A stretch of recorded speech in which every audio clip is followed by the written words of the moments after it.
चलिए मैं आपको माहवारी के बारे में एक उदाहरण से समझाती हूँ। क्या आपके घर में कभी मेहमान आए हैं? मान लीजिए कि आपके घर में आपकी बुआ या आंटी आने वाली हैं। अपने आने से पहले वो ज़रूर फ़ोन करके तो बताती ही होंगी। जब आपको पता चलता है कि वो आ रही हैं, तो आप उनके आने की तैयारियां करते हैं। उनके खाने पीने को देखते हैं, उनके सोने की चीज़ों को देखते हैं, जैसे चादर या रजाई, तकिया, इन सब की तैयारी करते हैं। हमारे गर्भाशय में भी ऐसा ही होता है। हमारे शरीर में अंडे होते हैं और जब वो गर्भ में आने वाले होते हैं, तब गर्भ उनके लिए कुछ तैयारियां करता है जिससे वो आराम से आ सकें। ये तैयारी खून और ऊतक के रूप में होती है। अब जब आपकी आंटी या बुआ थोड़े दिन बाद चली जाती हैं, तो आप उनकी चादर, रजाई, तकिया सब अंदर रख देते होंगे। ऐसे ही गर्भ में भी होता है। जब अंडा जाने वाला होता है, तब ये खून और ऊतक किसी काम का नहीं रह जाता, तो हमारा शरीर उसे निकाल देता है। हमारे योनि से खून निकलता है। इसी को पीरियड्स कहते हैं। पीरियड्स के चक्र को मेंस्ट्रुअल साइकिल या मासिक धर्म कहते हैं। जैसे दिन और रात का चक्र होता है जो 24 घंटे चलता है, वैसे ही मासिक धर्म होता है जो 28 दिनों के चक्र में होता है। 3 से 7 दिन तक पीरियड होते हैं, खून निकलता है, बट फिर बाकी दिन खून नहीं निकलता है। गर्भ इस दौरान अगले पीरियड्स की तैयारी करता है। फिर पीरियड्स आते हैं और ये चक्र चलता रहता है। पीरियड्स की शुरुआत 11 से 15 साल के बीच में हो जाती है और ये हर महीने 3 से 5 दिनों तक चलती है। नौजवान लड़कियों में ये 5 से 7 दिन तक भी चलती है। पीरियड्स ये दर्शाता है कि आप स्वस्थ हैं। हर लड़की की माहवारी चक्र की अवधि अलग अलग होती है। शुरुआत 1-2 साल तक पीरियड्स अनियमित हो सकते हैं क्योंकि शरीर को आदत डलने में थोड़ा समय लगता है। हमारे शरीर में मासिक धर्म का एक पूरा चक्र होता है। यह चक्र शुरू होता है पीरियड्स होने से। पीरियड्स के दौरान रक्त स्राव होता है, खून और ऊतक बाहर आ जाता है। हमारे पेट में अंडे होते हैं जो बच्चे बन जाते हैं। लेकिन जब गर्भधारण नहीं होता है, तो यह अंडा भी खून के साथ निकल जाता है। यह पहला चरण होता है और 3 से 5 दिन तक चलता है। दूसरा पड़ाव होता है जब हमारा गर्भ दूसरे अंडे के आने की तैयारी करता है और फिर ऊतक और खून की परत बनानी शुरू हो जाती है। यह 11 से 27 दिन तक चलता है। तीसरा पड़ाव तब होता है जब हमारा शरीर तैयार अंडे को छोड़ता है जिससे वो बच्चे बन सके। यह 12 से 14 दिन होता है। चौथा चरण ऐसा होता है कि अगर आप गर्भवती हो तो बच्चा बन जाता है और अगर नहीं तो फिर आपको पीएमएस से गुजरना पड़ता है। इसे प्री मेंस्ट्रुअल सिंड्रोम कहते हैं और ये मासिक धर्म से पहले के बदलाव कह सकते हैं। इसमें आपको अपने पेट में भरा भरा या फूला हुआ महसूस हो सकता है। आप चिड़चिड़े हो जाते हैं, ज़्यादा खाना खाने का मन करता है, नींद नहीं आती, वजन बढ़ सकता है, सिर में दर्द हो सकता है या स्तन में दर्द या सूजन जैसा महसूस हो सकता है। इसके बाद आप फिर पहले चरण की ओर जाते हैं और आपको माहवारी होती है। माहवारी का अंत लगभग 45 से 40 साल के बीच में हो जाता है। इसे हम रोजोनिवृत्ति या मेनोपॉज के नाम से जानते हैं। यह तब होता है जब 1-2 साल तक माहवारी नहीं होती है। यह हमारे जीवन का वह समय होता है जब हमारे अंडकोश का कार्य समाप्त हो जाता है। इसके बाद हमारा शरीर बच्चे पैदा नहीं कर सकता। हर महिला में ये अलग अलग समय पर होता है, लेकिन ज्यादातर 45 से 50 साल के बीच में हो जाता है। अब आप लोग जान चुके हैं कि पीरियड्स क्या होते हैं, कैसे होते हैं और क्यों होते हैं। पर क्या आप ये जानते हैं कि हम आपको इस माहवारी के बारे में इतना क्यों बता रहे हैं? जिस तरह हम अपने घर को साफ रखते हैं, उसी तरह माहवारी के वक्त आपको अपने स्वास्थ्य का ख्याल रखना और अपने आसपास साफ सफाई बनाए रखना बहुत ज़रूरी होता है, वरना आपको काफ़ी तकलीफ हो सकती है। बुखार, कमर दर्द और पेशाब के दौरान दर्द जैसी कई खतरनाक बीमारियां भी हो सकती हैं। अगर ध्यान न रखा जाए तो गुप्तांग में जलन, दर्द और रैशेस भी हो सकते हैं। और तो और प्रजनन प्रणाली संक्रमण यानी रिप्रोडक्टिव ट्रैक्ट इन्फेक्शन होने की संभावना होती है, जिससे गर्भावस्था में मुश्किल आ सकती है। इस दौरान स्वच्छता न रखने पर सबसे बड़ा खतरा सर्विकल कैंसर का होता है। इसमें योनि यानी वजाइना में से खून निकलता है और बहुत दर्द होता है। आगे जाकर ये जानलेवा भी हो सकता है। अगर आप कपड़े से बने पैड का इस्तेमाल करते हैं तो उसे अच्छे से धोना और सुखाना बहुत ज़रूरी है। धूप में सुखाने से कीटाणु मर जाते हैं और आप उसे फिर से इस्तेमाल कर सकते हैं। याद रखें कि कपड़े को सूखी और साफ जगह ही रखें। आप लोग सैनिटरी पैड्स के बारे में जानते ही होंगे, है ना? अगर नहीं तो ध्यान से सुनिएगा। सैनिटरी पैड्स पीरियड्स होने पर इस्तेमाल होते हैं। ये शरीर से निकलने वाले खून को सोख लेते हैं। ऐसे ही कोई भी कपड़ा इस्तेमाल करना हानिकारक हो सकता है और इससे बीमारियां भी हो सकती हैं। इसलिए पैड्स इस्तेमाल करना ज़रूरी है। पैड्स साफ सफाई बनाए रखते हैं, लेकिन एक पैड को सिर्फ 5 से 6 घंटों तक ही इस्तेमाल करें। 6 घंटों के बाद आप ज़रूर पैड बदल लें। वैसे तो आप में से ज़्यादातर सभी पैड्स का इस्तेमाल करते होंगे, लेकिन अगर आप में से कोई भी ऐसे ही कपड़े का इस्तेमाल करता है तो तुरंत ही बंद कर दीजिए, क्योंकि किसी भी कपड़े को इस्तेमाल करने से बहुत सारी बीमारियां हो सकती हैं। ये सारी बीमारियां गुप्तांग से जुड़ी होती हैं और जानलेवा भी हो सकती हैं। आपको या तो पैड्स या फिर ऐसे खास कपड़े का इस्तेमाल करना चाहिए जो पीरियड्स के लिए बना हो। आप जिस पैड का इस्तेमाल कर चुके हैं उसे किसी पुराने अखबार में लपेट के कचरे के डिब्बे में डाल दें। याद रखें, पैड्स को कभी भी फ्लश यानी बहाना नहीं चाहिए, क्योंकि हो सकता है कि वो टॉयलेट में फंस जाएं और उससे सभी को परेशानी हो सकती है। एक और बात, टॉयलेट इस्तेमाल करने के बाद हाथ बहुत अच्छे से धोएं और हमेशा अपने आसपास साफ सफाई बनाए रखें। आपको अपने खान पान का खास ख्याल रखना चाहिए। ऐसा खाना खाएं जिससे शरीर को ताकत और पोषण मिले। हरी सब्जियां और फल आपको बहुत ताकत देंगे। अगर आप मीट या मछली खाते हैं तो वो भी आपको बहुत शक्ति देंगे। आपको दाल और बादाम और अखरोट जैसे नट्स भी खाने चाहिए। और पानी पीना बहुत ज़रूरी होता है, क्योंकि पानी आपके शरीर को स्वस्थ रखता है।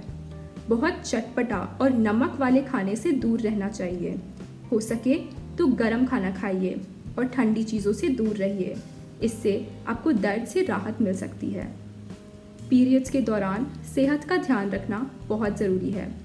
अलग अलग रंग के फल, सब्जी और अनाज में बहुत पौष्टिक तत्व होते हैं। हमारे शरीर को बहुत से ऐसे तत्वों की ज़रूरत होती है, मगर इनमें से सबसे महत्वपूर्ण है आयरन।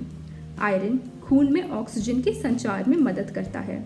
लड़कियों और महिलाओं को आयरन की बहुत ज़रूरत होती है, क्योंकि आयरन की कमी होने पर अनीमिया हो सकता है, जिससे कमज़ोरी हो सकती है। आयरन हमें मटर, पालक, आलू, दाल, सूखे मेवे और मछली से मिलता है। आयरन के साथ विटामिन सी भी हमारे शरीर के लिए बहुत ज़रूरी है। विटामिन सी हमें संतरा, आंवला, नींबू और आम जैसे फलों से मिलता है। माहवारी के समय आराम करना भी बहुत ज़रूरी है।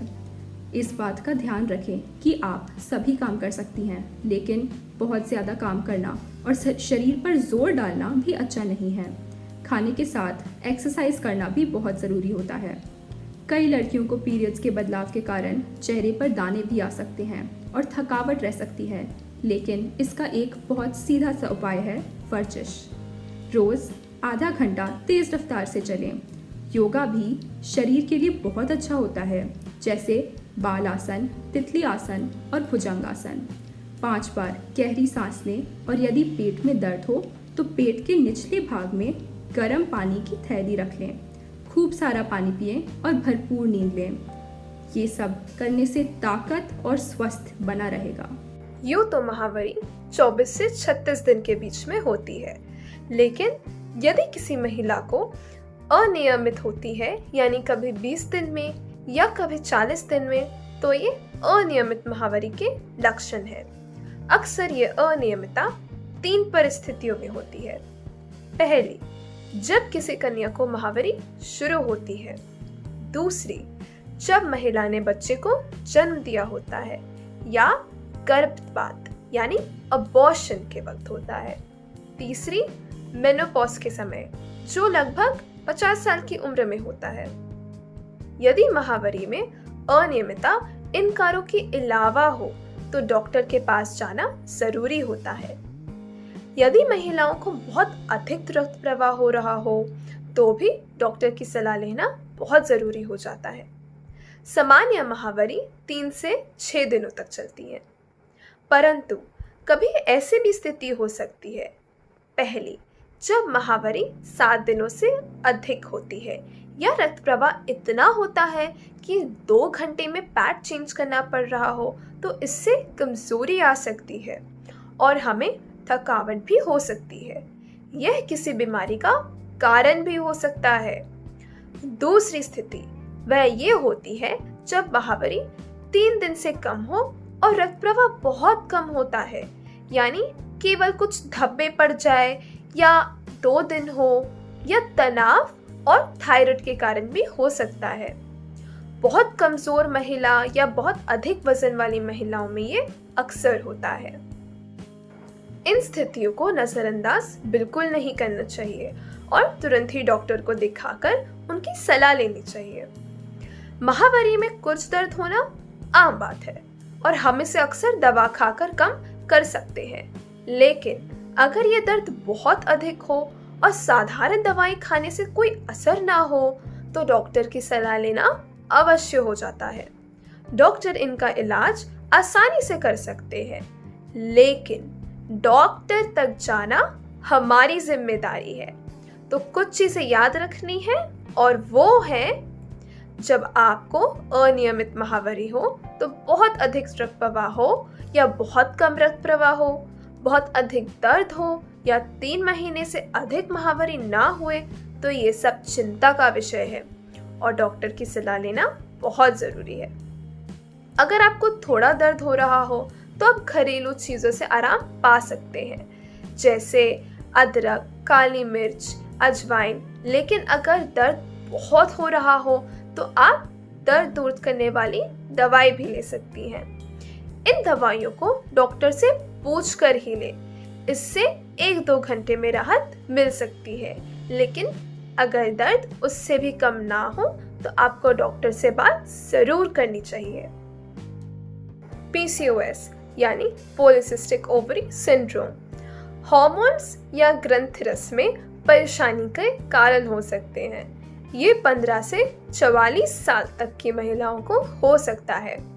PCOS से शरीर में कई बदलाव आते हैं, जन्म क्षमता में रुकावट, मोटापा जिसे हम ओबेसिटी कहते हैं, मोटापे से कई दिल की बीमारी या डायबिटीज हो सकती है।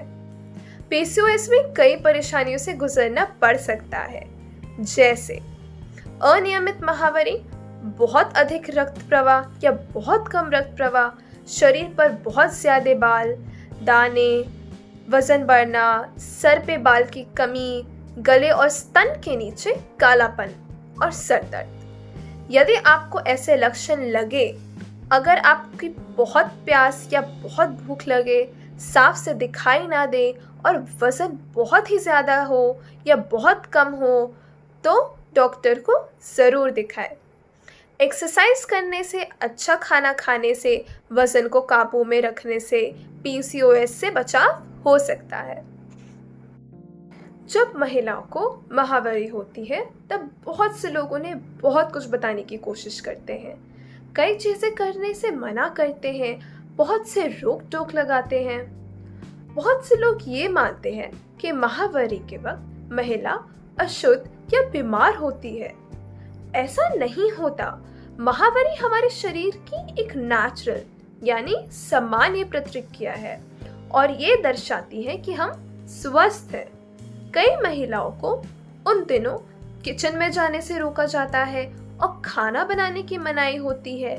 पूजा घर, मंदिर जाने पर भी रोक लगा दी जाती है। लोग ऐसा सोचते हैं कि माहवारी एक बुरी चीज है और महिला उससे अशुद्ध हो जाती है, लेकिन ऐसा नहीं होता। माहवारी के समय निकलने वाला खून गंदा या अशुद्ध नहीं होता, वह तो साधारण खून होता है। हमारे शरीर में कई प्रक्रियाएं होती हैं, जैसे पाचन प्रक्रिया, वैसे ही माहवारी भी होती है, एक साधारण प्रक्रिया। कोई भी महिला, चाहे उसे उस वक्त माहवारी हो या ना हो, वो कहीं भी जा सकती है और कुछ भी कर सकती है। बस ये जरूरी है कि वो महिला अपने आसपास साफ सफाई बनाए रखे। ऐसा माना जाता है कि माहवारी के वक्त महिला को एक्सरसाइज या वर्जिश नहीं करनी चाहिए, अचार नहीं खाना चाहिए। ये भी बिल्कुल गलत है। सच में तो महिला को थोड़ी वर्जिश करनी चाहिए, उससे पीरियड्स के दर्द में कमी होती है और पौष्टिक खाना खाना चाहिए जिससे शरीर में ताकत बनी रहे। अगर अगली बार आपको कुछ काम करने से कोई रोके या टोके तो आप उसे बता सकते हैं कि उन बातों का कोई वैज्ञानिक आधार नहीं है और माहवारी आपके स्वस्थ होने की एक निशानी है।